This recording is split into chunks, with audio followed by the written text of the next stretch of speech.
Ahora te pedimos que esta mañana utilices cada palabra que utilice Yannick, Señor, que sea tu instrumento para predicarnos el Evangelio, Señor.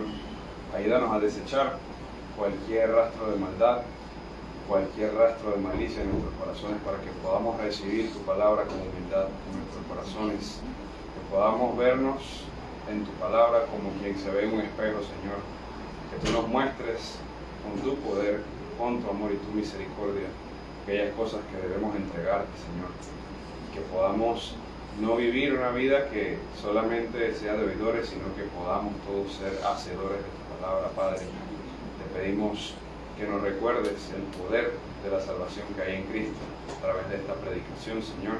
Gracias por la iglesia y gracias por cada uno de los que estamos aquí. Y todo te lo pedimos en el nombre de Jesús. Amén.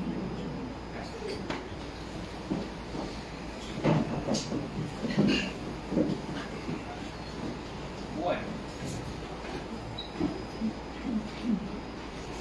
entonces continuamos hoy la carta de Santiago, ¿no? Ya tenemos 6, este es el sexto, creo. Si no fue que conté mal, este es el sexto sermón que vamos a tener, o que hemos tenido de Santiago. Yo en un principio pensé, no sé por qué, el número que tenía en la cabeza, en la mente eran 8, creo que va a ser unos cuantos más de 8. Pero bueno, entonces hoy estamos en Santiago 2, versículos 14 al 26, que es el pasaje más conflictivo, ¿verdad? Que más se ha discutido de la carta de Santiago. Y se voy a poner desde el principio clarito cuál es el problema. Santiago 2:24, ustedes ven que el hombre es justificado por las obras y no solo por la fe. Y vamos a comparar eso con Romanos 3:28, que dice: porque concluimos que el hombre es justificado por la fe, aparte de las obras de la ley. Entonces, Santiago dice: el hombre es justificado por las obras y no solo por la fe. Y Pablo dice: el hombre es justificado por la fe, aparte de las obras de la ley. Entonces, vamos a ver, ahí hay una contradicción, pero no la hay. En la semana, ando en el carro con Olivia, estaba en una clase ahí, yo la fui a recoger, y Olivia hablando. Entonces, en el camino, pues venía hablando cosas y decía: no, pero aquí hay un problema. Y ¿cuál es el problema? Y yo dije: ¿por qué, papá? O sea, hay un baile que se llama jazz, ¿verdad? Hay una música que se llama jazz, y hay un juego que se llama jazz. Y yo decía: no, pues es un problema. Te lo voy a poner más complicado. O sea, tú tienes un baile que se llama merengue, tienes una música que se llama merengue, tiene un dulce que se llama merengue.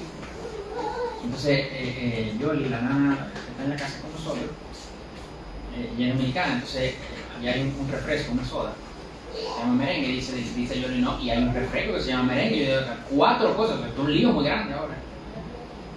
Obviamente yo lo estoy diciendo con cierto sarcasmo, ¿verdad? Ya Oli lo sabe, porque ya me conoce. Pero dice: bueno, depende del sentence en que tú lo usas. La oración, ¿verdad? Depende del sentence, tú sabes cuál es cuál.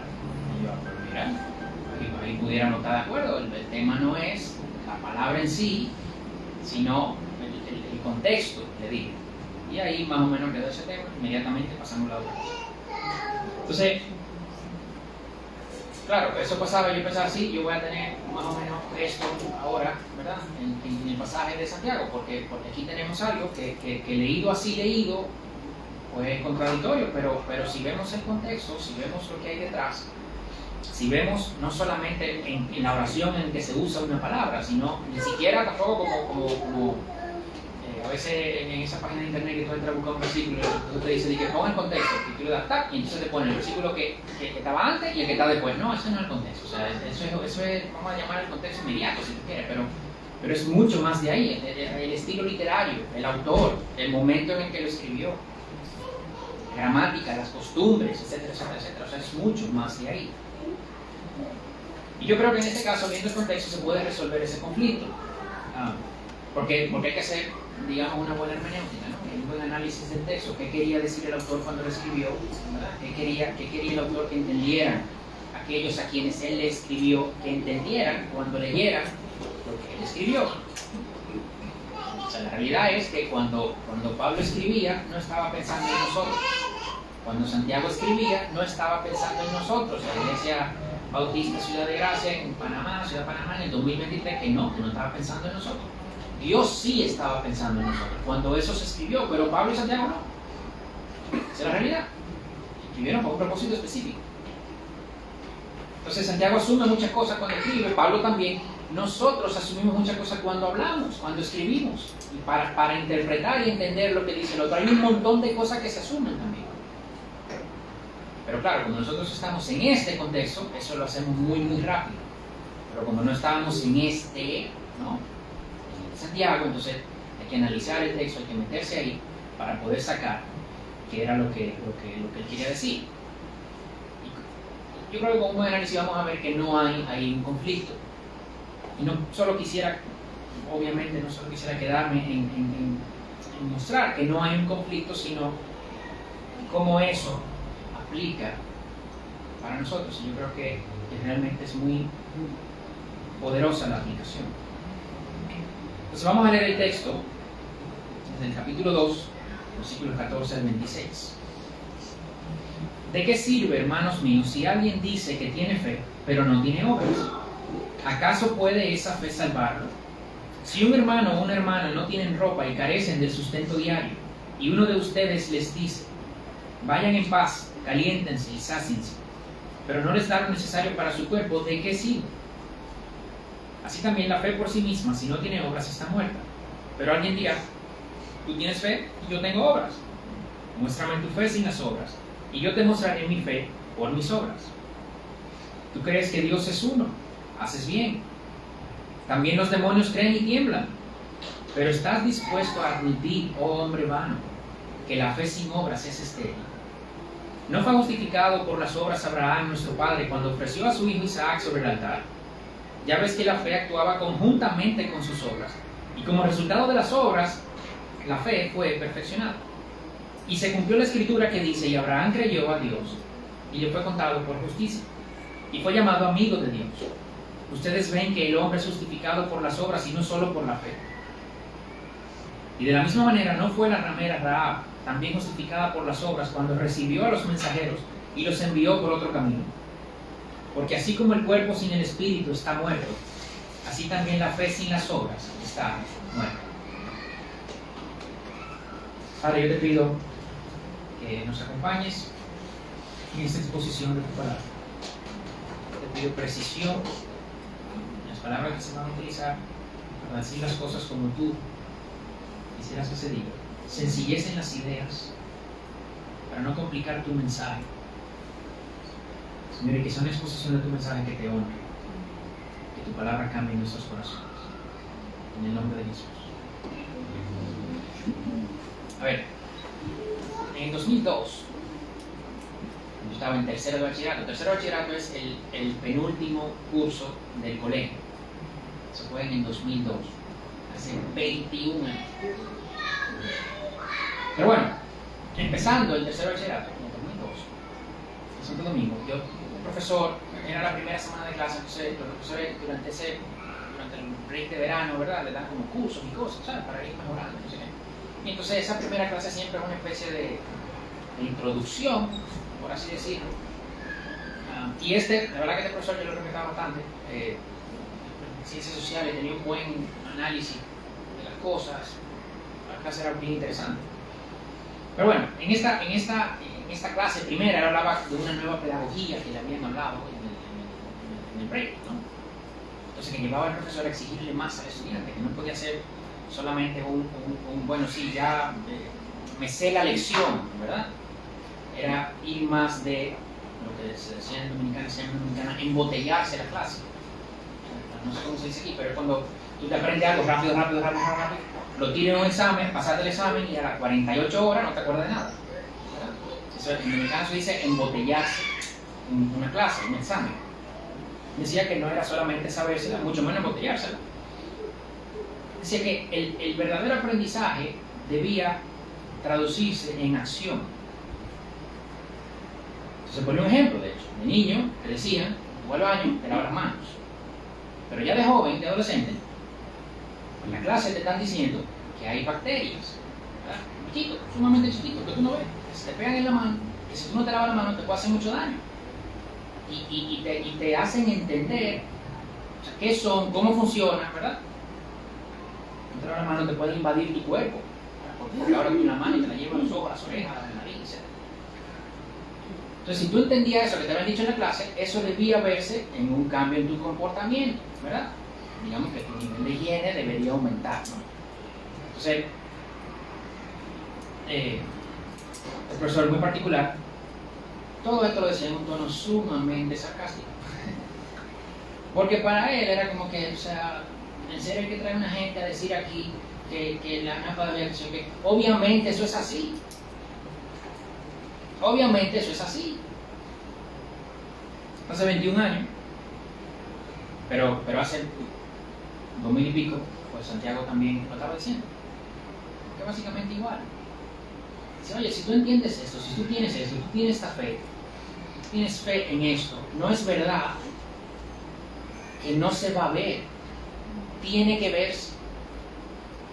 Esto es muy similar. Y Santiago, aquí, en este pasaje, que se dice más conflictivo, pero yo creo que no hay conflicto, empieza con dos preguntas retóricas, en el versículo 14, que son preguntas que, bueno, más o menos se asume la respuesta, no se espera una respuesta específica, ¿verdad? De hecho, la segunda pregunta se espera una respuesta negativa. Dice, ¿qué gana alguien si tiene fe y no tiene obras? Eso es lo que dice, ¿esto de qué sirve?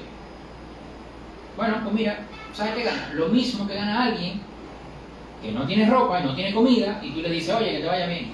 ¿Qué gana? Eso suena nada. Entonces Santiago dice, oye, lo mismo que gana esa persona es lo que gana alguien que no tiene obras si tiene fe. Sí, clarito, aquí, versículo 14, 15, si un hermano, versículo 15, si un hermano o una hermana no tienen ropa y carecen del sustento diario, versículo 16, uno de ustedes le dice, vaya en paz, caliéntense, vístanse, coman algo. Y ya, ¿eso de qué sirvió? De nada.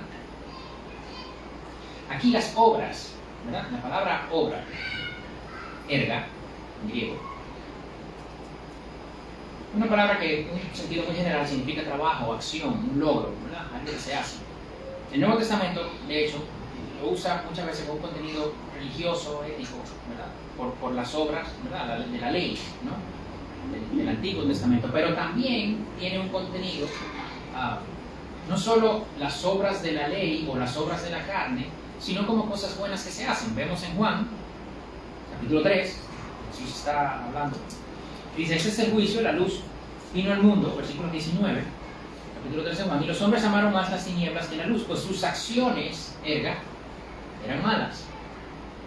Porque todo el que hace lo malo odia la luz y no viene a la luz para que sus acciones, erga, no sean expuestas. Versículo 21, pero el que practica la verdad viene a la luz para que sus acciones, erga, la misma palabra para cosas buenas y cosas malas, sean manifestadas que han sido hechas en Dios. O sea que vemos que aquí, en el mismo Nuevo Testamento, esta palabra la usa para cosas buenas y cosas malas, no necesariamente para cosas siempre malas.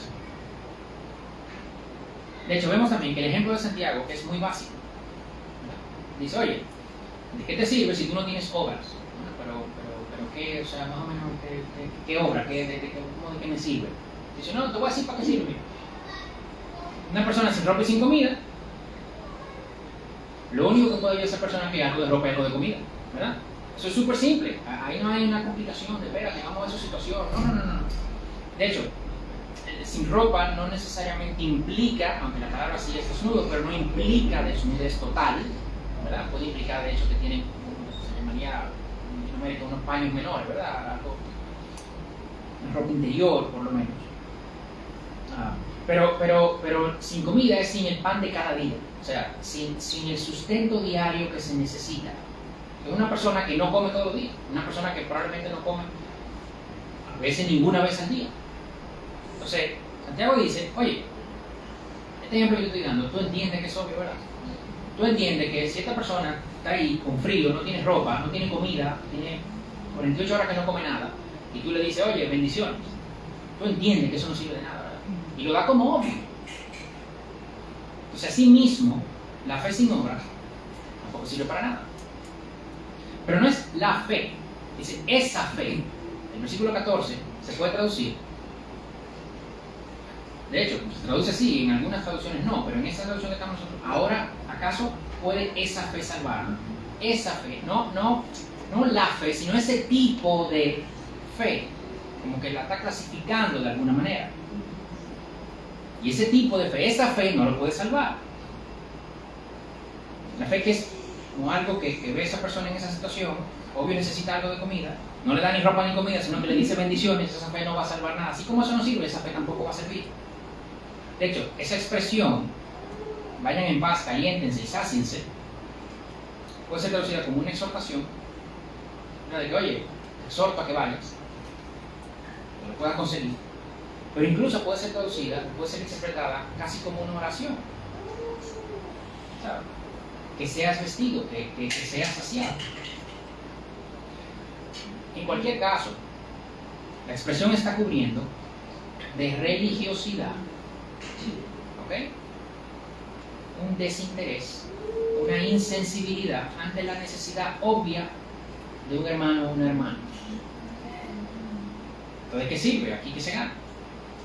Nada. Y, a ver, el pasaje habla de la fe y las obras y vamos a entrar en eso, pero digamos, vamos a hacer aquí, quisiera hacer ese pequeño paréntesis. Ya no tenemos un paréntesis porque Santiago es que usa el ejemplo, pero realmente lo pone de ejemplo, pero sí venimos de los versículos anteriores, en el que hablábamos de la misericordia, ¿no? De los pasajes que veníamos el domingo pasado. Entonces, para Santiago, usar este ejemplo como algo obvio implica que debería también ser obvio para nosotros, ¿ah? Que ante un nivel de esa necesidad, un nivel de necesidad tal, tiene que haber una respuesta. ¿Okay?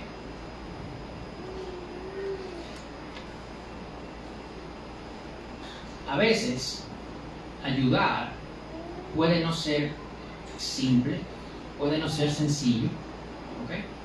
A veces hay complicaciones, no digo que no, pero hay veces que es obvio, que es simple y que podemos hacerlo, y no lo hacemos. Hay veces que es obvio, es simple y podemos. Entonces esas veces, aquí se da a entender como que no es opcional. Esa vez, aquí Santiago dice como que mira este ejemplo que te estoy dando, que tú entiendes que es algo que se cae por su propio peso. O sea, si tú tienes la oportunidad de ayudar aquí, tú deberías ayudar. Y recuerden lo que veíamos el domingo pasado, que veíamos cómo Jesús tenía al final, en el juicio final, estas dos partes, ¿verdad? Los que iban a la derecha, los que iban a la izquierda. Y que los que iban a la derecha, como me vestiste, me diste de comer, ¿verdad? Me diste casa, me visitaste, pues sí, venga. Los otros no me dieron esto, no lo hicieron conmigo. ¿Recuerdan eso, no? Y esto sale a la luz aquí. Porque para Santiago no es opcional. Mateo 23, Jesús está hablando de los fariseos y les da unas cuantas advertencias por usar una palabra ligera. Pero el versículo 23 dice Jesús de los fariseos que cumplen la ley, ¿verdad? O sea, esos preceptos gordos de la ley, pero han descuidado los más importantes: justicia, misericordia, fidelidad. El versículo 27, que por fuera estos fariseos lucen hermosos, pero por dentro lo que están es llenos de inmundicia. Querían aparentar, pero no era de verdad.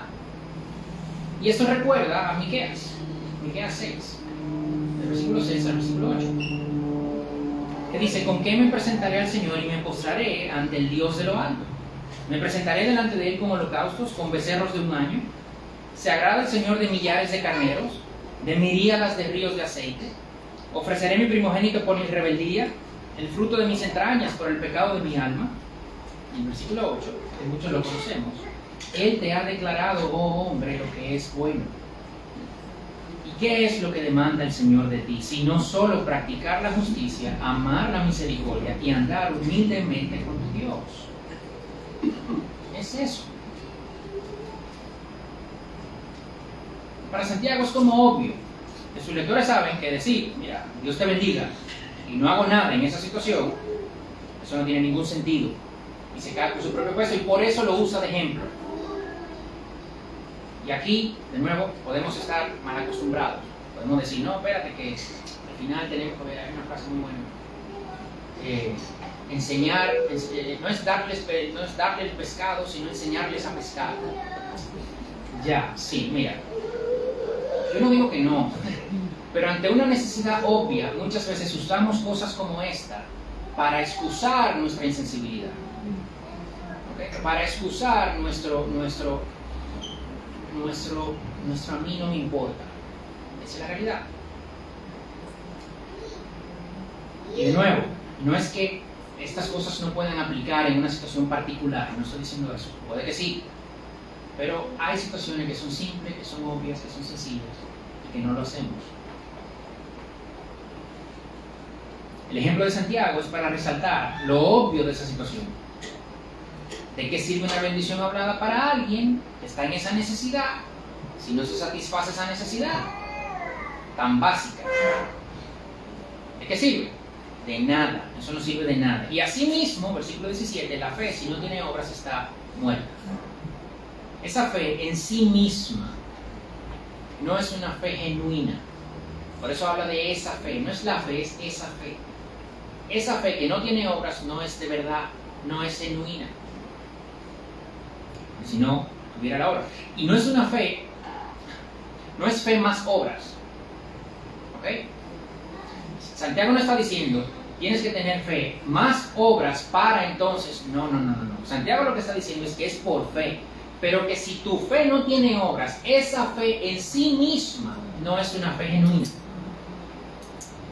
La persona que tiene fe sin obras, en general, se sabe el discurso, usa la palabra correcta, se sabe el vocabulario. Nosotros tenemos un vocabulario, ¿verdad? Hablamos hermano, ¿no? Por chat. Personas no cristianas me escriben, buen día. Pero los cristianos dicen, buen día, bendiciones. Sí, nosotros tenemos eso de vocabulario, ¿verdad? Esa persona que tiene fe sin obra participa de actividades, incluso puede participar de ministerios, no solo de actividades, sino de ministerios. Muchas veces se posiciona como alguien que sabe. De repente no tiene que estar predicando, pero se posiciona como alguien que sabe. Es fariseico. Claro, se pone en una posición donde no se puede exponer. ¿Okay?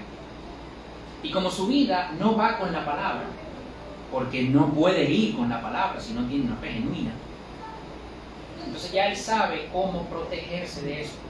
Entonces, o huye de cualquier confrontación o de cualquier oportunidad en que pueda ser expuesto, o todo lo argumenta y todo lo discute. Y esa persona, Santiago como que la trae ahora a la conversación. En el versículo 18 dice, pero alguien dirá, tú tienes fe, yo tengo obras. Es así, ¿no? Y Santiago entonces dice, no, espera. Ok, está bien. Muéstrame tú tu fe sin las obras. Y yo te voy a mostrar mi fe por mis obras. Como si eso pudiera separarse. El punto de Santiago es, la fe y las obras van juntas. Las obras van con la fe trae las obras. Tanto así, que si no hay obras, es porque no hay fe. Santiago no compara dos caminos para llegar a Dios, como sí quiso hacer esta persona, ¿verdad? Y dice, no, yo tengo fe, tú tienes obra. O sea, aquí hay como dos caminos. No, Santiago dice, no, yo no estoy comparando dos caminos para llegar a Dios. Una fe sin obras no te lleva a Dios. Pero las obras tampoco.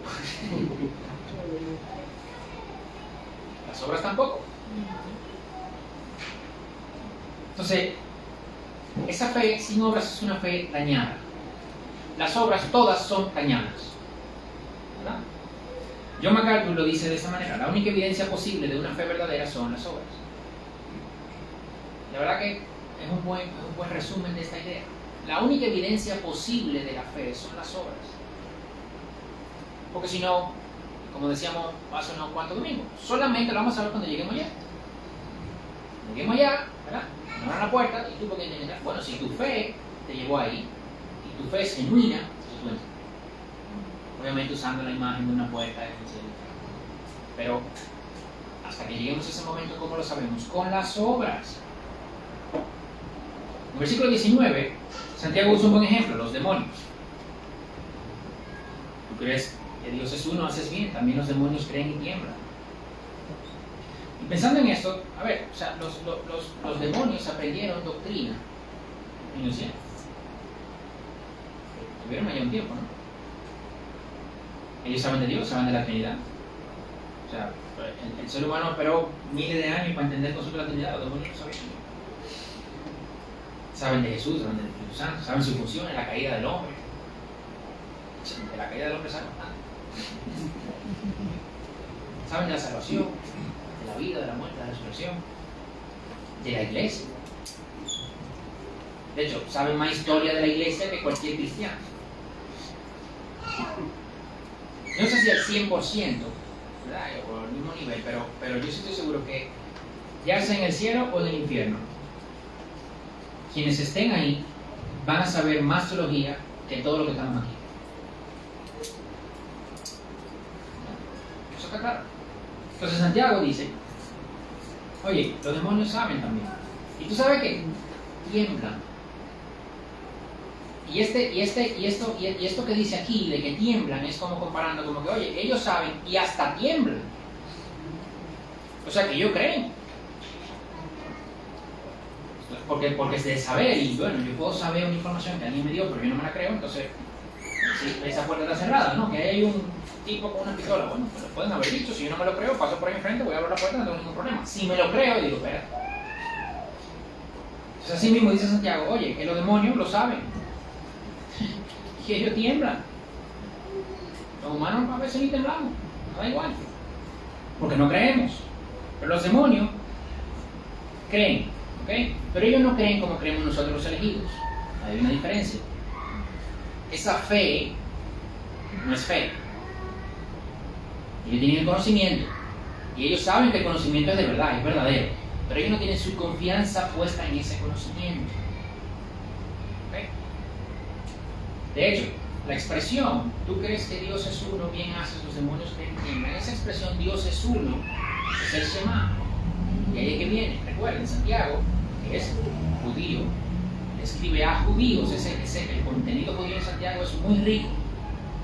Y eso viene del Shema, que es como la teología correcta judía, como lo que engloba eso. Entonces, Santiago lo que está diciendo es: oye, estos tipos saben teología y tiemblan. Pero eso es lo mismo que una fe sin obra. Miren hasta dónde llega la comparación. La Biblia aquí nos está diciendo: el conocimiento, creer solamente, saber lo que hay que saber, no es una fe genuina. La fe genuina es algo más que saber información y aceptarla como verdad, creerla como cierta. Es algo más que eso.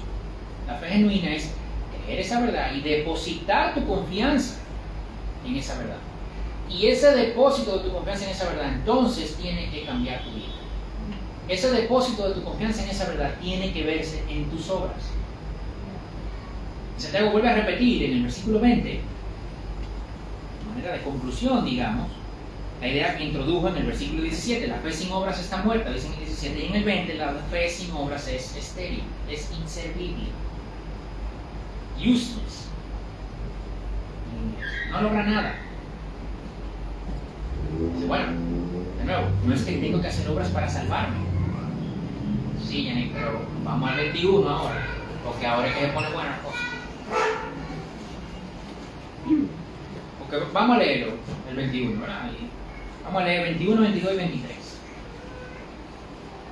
No fue justificado por las obras Abraham cuando nuestro padre, cuando ofreció a su hijo Isaac sobre el altar. Ya ves que la fe actuaba juntamente con sus obras, y como resultado de las obras, la fe fue perfeccionada. Y se cumplió la escritura que dice: y Abraham creyó a Dios y le fue contado por justicia, y fue llamado amigo de Dios. Entonces dice, espérate, oye, todavía no hemos salido bien de la contradicción. Vamos a hablar un poquito de Abraham. O de Abraham. Primero era Abraham, ¿no? De hecho, pone otro ejemplo, no solo de Abraham, pone de Rahab. Vamos a ver Rahab también. En Génesis 12, Dios llama a Abraham. ¿Okay? Le promete una nación grande. Abraham va a Egipto. En el capítulo 12. Y en Egipto miente en relación a Sarai porque tenía miedo. Dice, oye, tú eres muy hermosa, entonces ahorita me quieren matar para estar contigo. Yo no quiero que me maten, entonces vamos a decir que tú eres mi hermana. Génesis 13, Abraham va de Egipto a Canaán y Dios le promete muchos descendientes, como el polvo de la tierra. Si pueden contar el polvo de la tierra, van a poder contar tus descendientes, dicen en el capítulo 13. Y le enseñó a Abraham la tierra: mira, esa es la tierra, de aquí hasta aquí todo esto que ven tus ojos será tuyo y de tus descendientes. En Génesis 12 le prometen, en Génesis 13 más o menos confirma esa promesa. En Génesis 14, Abraham pelea para liberar a Lot, se lo habían llevado, y de vuelta se encuentra con Melquisedec, y le ofrece el 10% de todo lo que tenía. En Génesis 15, Dios promete un hijo a Abraham. Abraham le dice, oye, pero es que yo no tengo hijos, o sea, ¿de dónde va a salir esa descendencia? Dice, no, yo te voy a dar un hijo. Y Abraham creyó, y Dios se lo reconoció por justicia. Y luego hace un pacto, parten animales, Dios pasa por el medio de los animales, no Abraham, no Dios pasa. Antes pasaban los dos, ¿okay? Pero aquí solo pasa Dios, porque al final, ¿tú para qué va a pasar si tú no vas a cumplir nada? Aquí este pacto soy yo que lo voy a mantener, no depende nada de ti, o sea que ni cruce mismo. Y Dios le vuelve a recordar, ¿verdad?, la promesa, le vuelve a decir, de hecho, vuelve no, pero le dice, mira, sí, van a pasar 400 años en Egipto, en esclavitud y tal. En Génesis 16, en Génesis, ya vemos, en Génesis 12, 13, 14, en 15, Abraham creyó, en el 15 Abraham creyó, y Dios se lo contó por justicia, y en el 16 concibe con Agar a Ismael. Eso no fue antes, eso fue después. En el 17 Dios le confirma el pacto y le cambia el nombre a Abraham y le da la circuncisión como señal. Eso fue 13 años después, porque Ismael ya tenía 13 años cuando fue circuncidado. En el 18 Dios le promete a Isaac, específicamente a Isaac. Y ahí Abraham intercede por Sodoma y Gomorra y tal, y pasa el tema de Sodoma y Gomorra. En el 19 pasa el tema de Sodoma y Gomorra con Lot, ¿verdad? Todo el desorden que ahí hubo. En Génesis 20, un problema con Abimelech, otro rey. En el 12 ya pasó en Egipto, o sea, que Abraham mintió por Sarai, ¿ok? Y Dios le confirma la promesa, todo eso. Abraham creyó, le contó por justicia, Dios le confirma el pacto de nuevo, le promete a Isaac. Y en el 20, Abraham miente de nuevo. Ya no se llama Abraham y Sarai, no, Abraham y Sara. Y miente de nuevo, por miedo. En el 21 nace Isaac, y en el 22 Dios prueba a Abraham con Isaac. Entonces, en el 12 empieza esa promesa. En 13. En el 15, Abraham creyó y le fue contado por justicia. 15 años, una cosa así, 20 años después. El sacrificio de Isaac en el 22. Entonces tú lees aquí Santiago y dices, acá, ¿por qué Santiago lo tiene al revés? ¿Verdad? Porque Santiago dice, no fue justificado por las obras Abraham cuando ofreció a su hijo Isaac sobre el altar. versículo 23, y se cumplió la escritura que dice, y Abraham creyó y le fue contado por justicia. Dice, ven acá, pero es que entonces, pero leyendo Génesis, no, fue al revés. Abraham primero creyó y le fue contado por justicia, y entonces después Dios sacrificó, quería, no lo sacrificó, iba a sacrificar a Isaac. Entonces, hay dos cosas. Primero,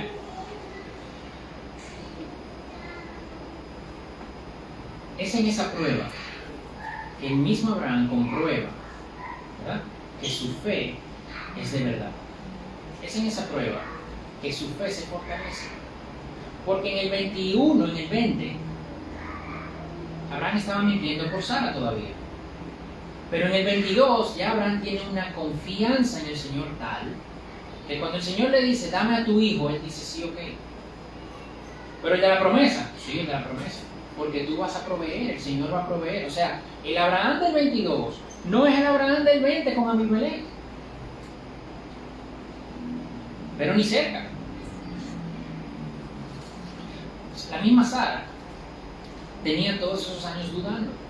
Cuando le promete a Isaac, Sara se ríe porque no se lo cree. Se ríe. Yo soy vieja ya, o sea, ya. Toda mi vida estéril y ahora vieja, entonces ahora sí voy a tener un hijo. A ver, o sea, yo leyendo eso, a veces uno puede ser como medio fuerte con Sara, tú sabes, pero vamos a ver, ya van 2 veces que Abraham la pone como su hermana, y sin importar lo que le pase a ella para protegerse de él. Y entonces es ese Abraham, o sea, tú, Abraham, que no confía en tu Dios para ponerme a mí en un problema, ¿entiendes? Entonces tú me vas a decir a mí que Dios va a dar un hijo. O sea, pero ni tú te lo crees, bien. Pero ni tú te lo crees. Y cuando tú lo ves así, tú dices, espérate, que Sara también ve a Abraham y como siempre, las esposas conocen los cónyuges, ¿no? Pero las esposas conocen a los esposos, lo conocen más que cualquier otro. O sea, la risa de Sara es casi lógica. Luego del sacrificio es otra cosa. No necesariamente lo dice el texto, pero me imagino Abraham volviendo y Sara, ve acá, pero tú de verdad lo vas a sacrificar. Y Abraham, sí. ¿Por qué? Porque Dios iba a proveer. Eso fue la prueba para Sara. Eso fue la prueba para Sara. Sara, no, él cree de verdad. Su fe es de verdad. Pero Sara no podía saber eso. De hecho, tenía todos los indicios para no creerlo. Segundo, Dios había estado con Abraham. Pero después que él decide eso, dice, ok, yo voy a sacrificar a Isaac, a Abraham mismo. Ahí es que Abraham vive su fe. Ahí es esa primera prueba que él dice, lo voy a hacer.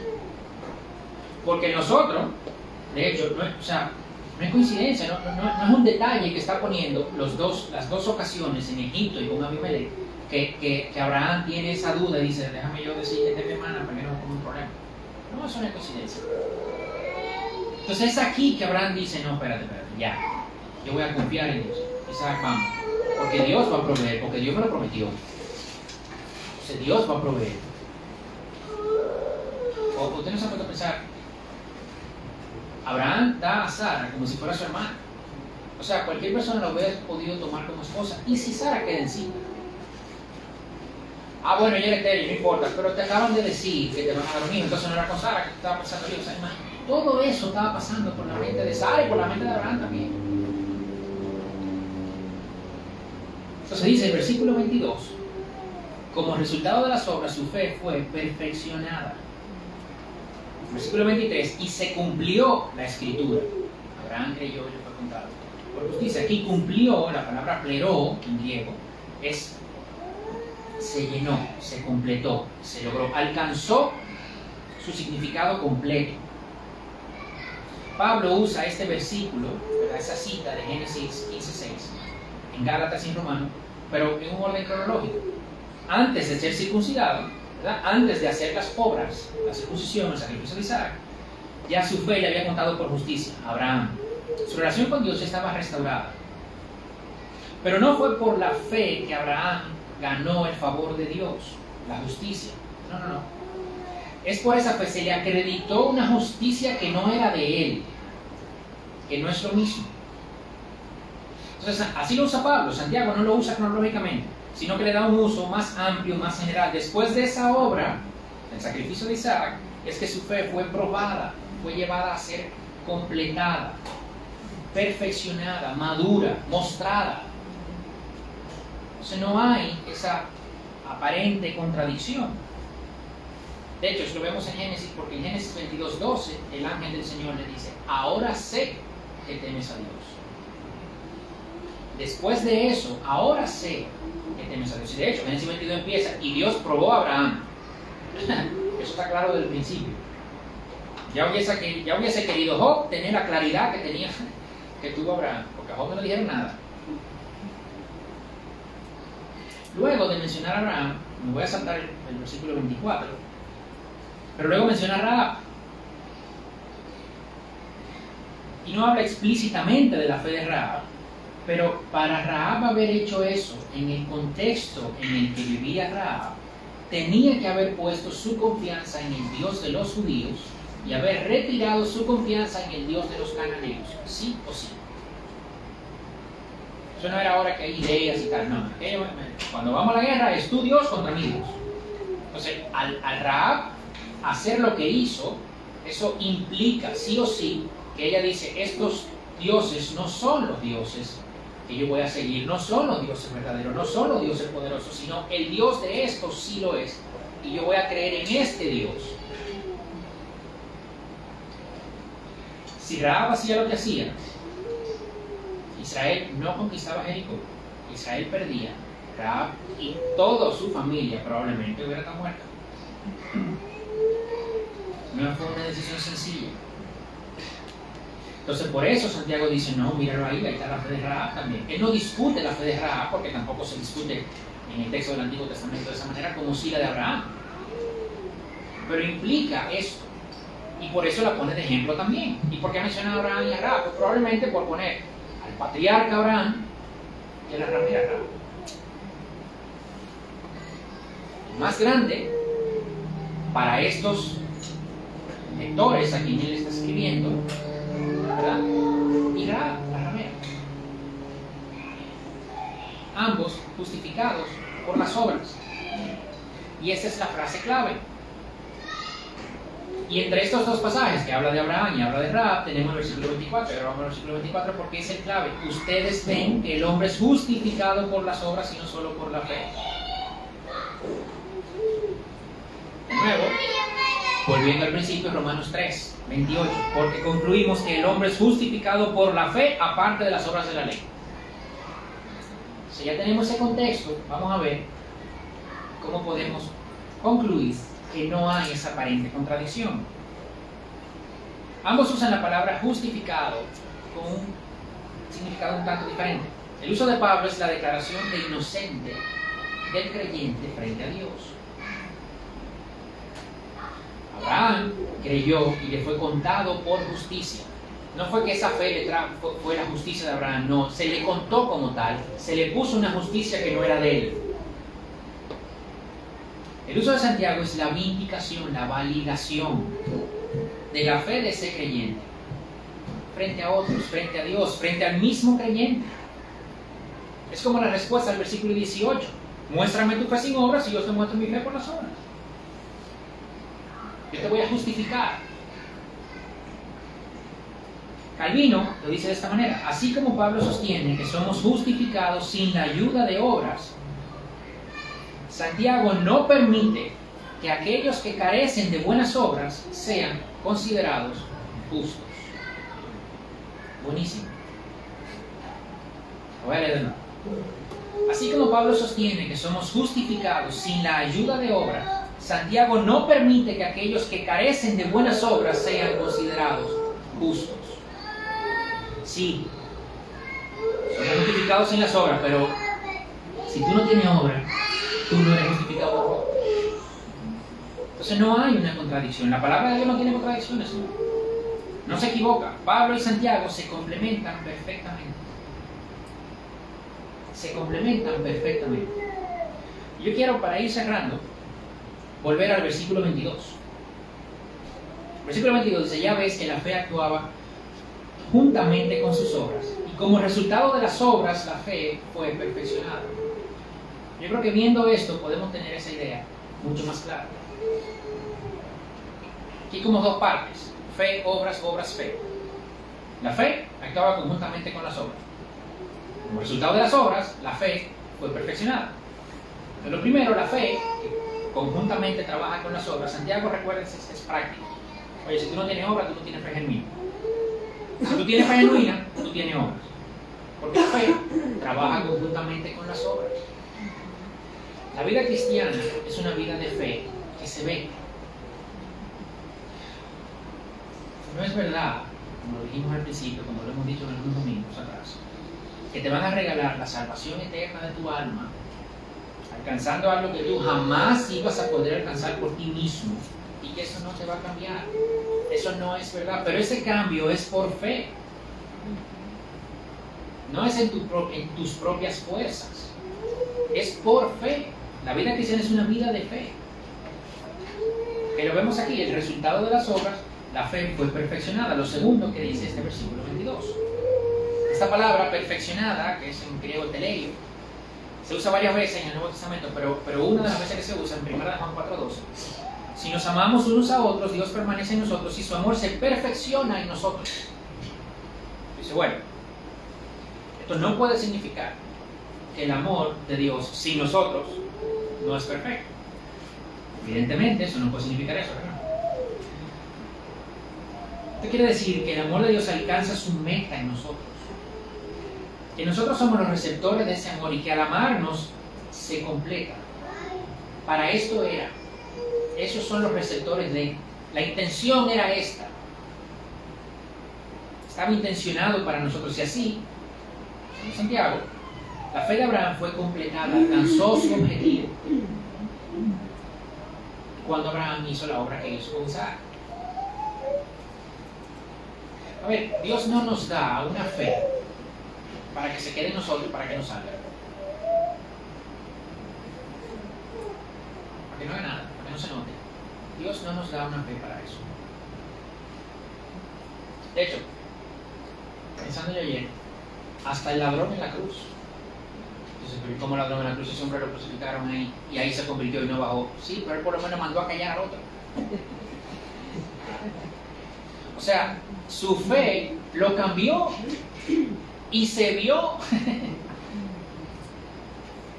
Se vio porque él estaba burlándose antes. Y algo pasó en él, que él depositó su fe en Jesús que estaba ahí al lado. Y eso que pasó en él fue suficiente para que, o sea, eso lo hablamos en una predica aquí, pero hablar estando crucificado era sumamente doloroso. Y él encontró fuerza para mandar a callar al otro.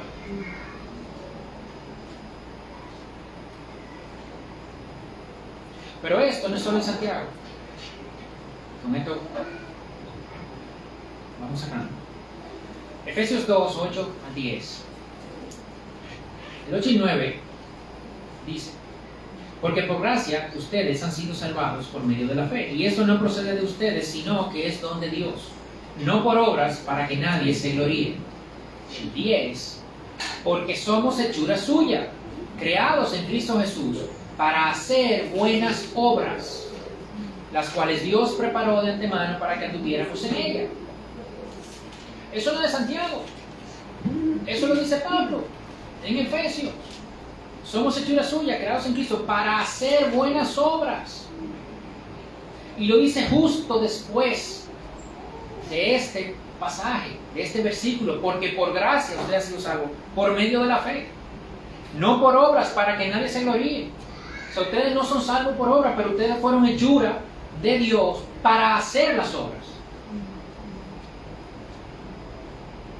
Eso no es Santiago, eso es en Pablo. Aquí no hay una contradicción.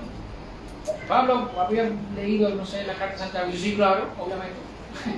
Yo lo dije en Efesios, claro. Eso no lo dijiste tú. Dios pone la fe en nosotros para que ahora empecemos a vivir por esa fe. Es para eso. ¿Y qué es eso de vivir por esa fe? De vivir por fe. es descansar en sus promesas, creer sus promesas, creer lo que Dios dice. Es atender la necesidad de otros, aunque me cueste. ¿Por qué? Porque yo sé que Dios cubre mis necesidades. Y yo no tengo miedo después a que me falte. Porque yo creo, yo tengo fe en Dios como mi proveedor. Vivir por fe es alejarme del pecado, cueste lo que me cueste. Porque yo sé que una vida de integridad es más satisfactoria.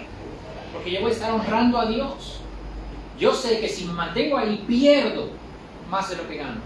Aunque no pierda mi salvación, pero pierdo más de lo que gano. ¿Se entiende eso? Vivir por fe es perdonar a otros, aun cuando me haga vulnerable yo de nuevo. ¿Sí? Porque yo sé que Dios es mi escudo. Y es Él que me protege. Es Él que me protege a mí, de otros, de cualquier cosa. Es pararme firme en la verdad. Aunque me cueste vergüenza, aunque me cueste dinero, aunque me cueste un trabajo o una relación. Porque Él no me va a desamparar. Y yo lo creo eso, yo tengo fe en eso. Hacer todo lo posible para estar bien con otros, como dice Pablo. Porque yo confío en que el amor vence todo temor y cubre multitud de faltas.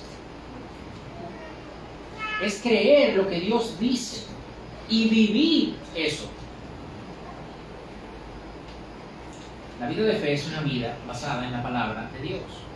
No es, como me contaba alguien, un amigo, cuando él era neófito, ¿verdad? Recién convertido.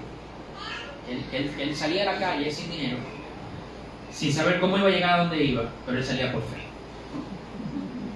No, eso no es vivir por fe. Vivir por fe no es andar por ahí reclamando y declarando, no, arrebatando. Vivir por fe no es andar creyendo cosas sin sentido, sin base, sin evidencia. No, no es eso. Vivir por fe no es creerle a Dios sin saber por qué. Entonces, ¿cómo decirle? No, ¿dónde está eso en la palabra? Ah, no, yo le creo a Dios, sí, pero ¿dónde está eso en la palabra? No, pero Dios me dijo, sí, está bien, pero lo puede haber dicho, pero ¿dónde está en la palabra eso? Vivir por fe no es así. No. No es vivir por ignorancia. Es que yo creo que lo que Dios ha hecho para mí es real. En mi caso, yo creo realmente que lo que Dios ha hecho en mi vida es real. Ahora, yo estudio su palabra y yo veo que su palabra es viva, que su palabra es eficaz, que yo me veo ahí, me interpreta las situaciones de nosotros también. Funciona.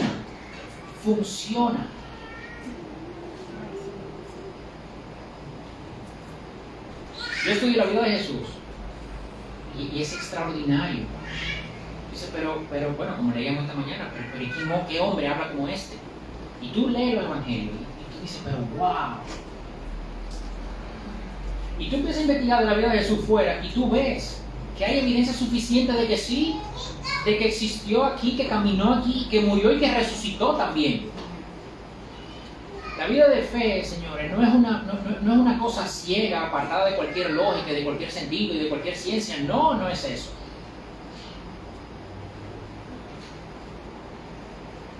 La vida de fe sí es poner cualquier cosa en esta vida al lado de la eternidad y darle el valor que cada cosa merece. Sí es reconocer que esta vida es pasajera y que mi ciudadanía está en el cielo, no en esta tierra. Y que Jesús, más pronto que tarde, va a volver. Y esto se va a acabar. Y todos los problemas se van a acabar. Y ya no van a ser más.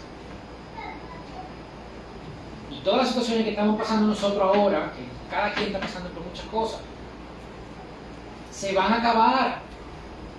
Y yo lo tengo que creer eso. Porque si yo no creo eso, ¿cómo voy a aguantar? Entonces yo creo eso y me regocijo entonces en las pruebas. Esa es la vida de fe. Saber que yo puedo tener problemas con alguien ahora. Pero si ese alguien es cristiano, yo lo voy a ver en el cielo.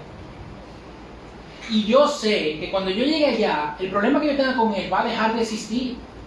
Entonces, ¿por qué no puedo empezar ahora?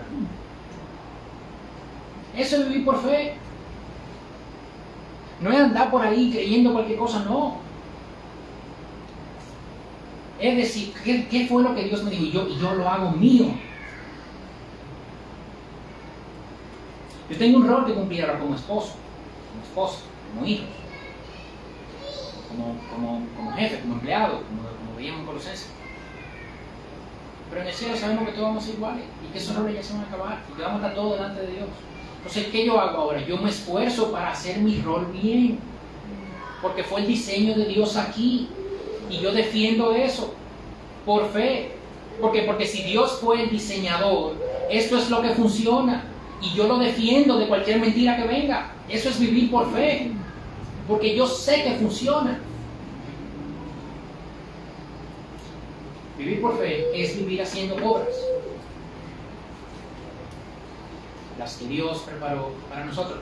Cuando se lee ese pasaje, las obras que Dios preparó para nosotros, a veces se le da como un sentido de cosas grandes y tal. No, viejo, no. Son más grandes de ahí. ¿Cómo que son más grandes de ahí? Sí, porque uno ve como grande, como que, no sé, que voy a ir a predicar. De repente sí. Un matrimonio con problemas arreglados es más grande que eso. Un matrimonio con herida profunda que se arregla. Una persona con problemas con sus padres de mucho tiempo y que se perdonan. Esas son las obras. Eso es lo que yo tengo que hacer mío. Eso es lo que yo tengo que lograr. Para eso es que Dios me está capacitando. Para eso tengo el Espíritu Santo dentro. No es ir por ahí, tal. Puede ser. Pero las obras son estas. Vivir en fe es estar esperando estar con Él. Que nuestra alma anhele estar en ese lugar. Como dice la canción, vamos a ver ahora, donde no hay más enemigos, no hay más llanto, no hay más dolor. Que ese sea nuestro deseo, vivir por fe, descansando en sus promesas, confiando en su palabra. Que ese sea nuestro anhelo y nuestra confianza. Saber que vamos a estar con Él. Y poner eso al lado de cualquier otra cosa, al lado de su palabra, para darle el tamaño que tiene, la importancia que tiene y hacer lo que tengo que hacer. Eso es bien importante. Padre, te alabamos, Señor. Te damos gracias por tu palabra. Te damos gracias, Padre, porque incluso esa fe es un regalo tuyo. No es algo de nosotros.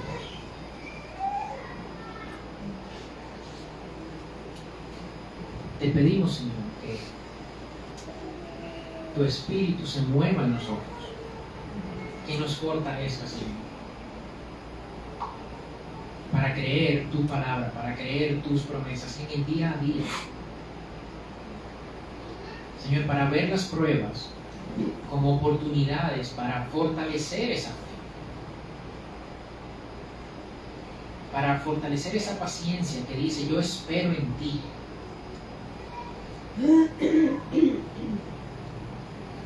Padre, porque sabemos que algún día vamos a estar en tu presencia. Algún día vamos a estar alabándote y bendiciéndote, Señor, y gozándonos delante de ti.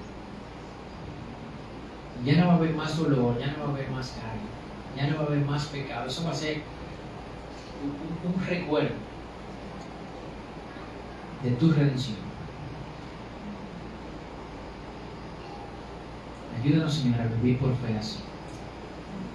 En el nombre de Jesús. Amén.